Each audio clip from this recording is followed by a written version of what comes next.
Okay, let's get into this topic because every time I post Vader, my giant schnauzer, I get this type of comment, and I guarantee that you will too if you have a dog with cropped ears. But I think it is good that we can have the discussion about this topic. And I think that these people that are really hateful are coming from a place of where they care about animals. And so I do appreciate that. But we do need to stay in reality and talk about this realistically and why it's done in the history so that we can promote proper procedures and post care. Because in the United States, ear cropping will continue to happen. And I'm here to just provide information about the process with the giant schnauzer specifically. We have a lot to talk about, but I want to start by talking about what floppy ears are at all.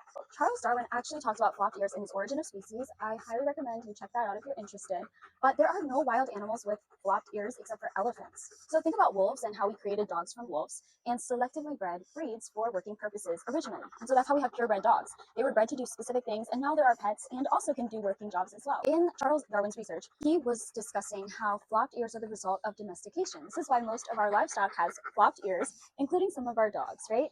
This was actually the result of embryological mutation, so a mutation within the embryo, which was genetic. This genetic mutation caused all those crevices and folds, and so that is what flopped ears are. They are the result of an embryological mutation due to selective breeding. So this actually really benefited some dog breeds, such as retrievers and those others that were in the water often, preventing them from getting ear infections. But does every single dog breed really benefit from their flopped ears? I think it's case by case, maybe or maybe not. Now, with these giant and really large dog breeds, Dobermans, Cane Corsos, Pit Bulls maybe, Great Danes, Giant Schnauzers, these guys were bred to be guard dogs. Giant Schnauzers are originally from Germany, where they were bred to be ratters on the farms. I've also heard that they did herding work, and then they quickly excelled to protection dogs. So the beards, and the eyebrows actually protected them from rats biting their faces. And so a ratter is on the ground, right? Sniffing the ground, looking for rats. And so the flopped ears were getting bitten by them. And so it became a breed standard.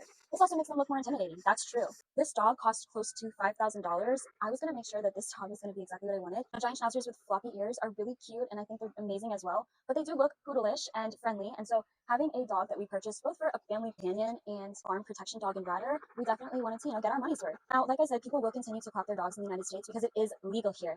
I have a lot of people comment that it's illegal in their countries, but I don't live in your country, especially Europe. I mean, first of all, these dogs originated in Germany, and they're the ones who cropped the ears originally. And this is the United States. Beyond that, guess what else? Europeans come to the United States to do this procedure anyway and bring the dog back. Did you know that that's also possible? So anyways, people will continue to crop their dogs, and some people do it horrifically. They use scissors, or they don't take the dog to the vet, and of course it's not going to end up how it should. You should only go to a very high quality vet and surgeon to do this procedure, and then also with the post care. The post care is meticulous. It's not easy. That's why I want to spread awareness. We had to dedicate 3 months, which was on the shorter side, to the ear postings post surgery. I worked hand in hand with my vet and a really talented vet tech that had experience posting ears. And we had to do it for 3 months very religiously, and we worked from home, so we were always with him. You can't just get the dog the surgery, have the ear posted, and leave him in a cage. That's very dangerous. So I definitely can say that this is not easy. I think that a lot of people comment that the vets don't approve of the ear cropping anymore, and all this stuff is a myth and debunked. And I think they really say that because this isn't easy to do properly, and so it takes a lot of commitment and understanding to do it the right way. And so that is so important to keep in mind, that if you can't dedicate the time and commitment that this requires, then definitely don't do it, because you are putting the animal at risk. Now, I will say that this was a minor cosmetic surgery. Yes, he was going under anesthesia, but that's a risk with any surgery. He was actually causing trouble immediately after, acting like himself.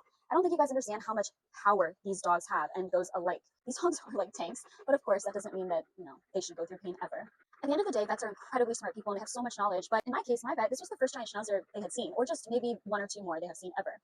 So while vets are really smart, they don't always have all the information on breed specifics. I understand, taking vets' advice and listening to their knowledge, of course. But when are we going to start listening to the people who actually have these animals and have gone through the process? I believe that this has definitely helped him with his role of guarding. I see his ears go in every direction, the littlest thing he can hear. And also think about wolves. They're maybe similar structure to guard and being territorial and whatnot. We should promote high quality care and post care about this surgery and process. It's super important to understand.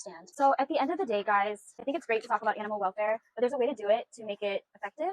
And there's a way to do it that makes us look at the pros and cons of each side, because people that actually have these dogs and own them and go through the experience of it and doing this procedure have the practical knowledge. Now, I'm not saying that the other knowledge isn't important or something to consider. It is, but you guys completely discredit the real people going through this and who have gone through this. I really want to spread factual information for people because they will continue to crop their dogs' ears.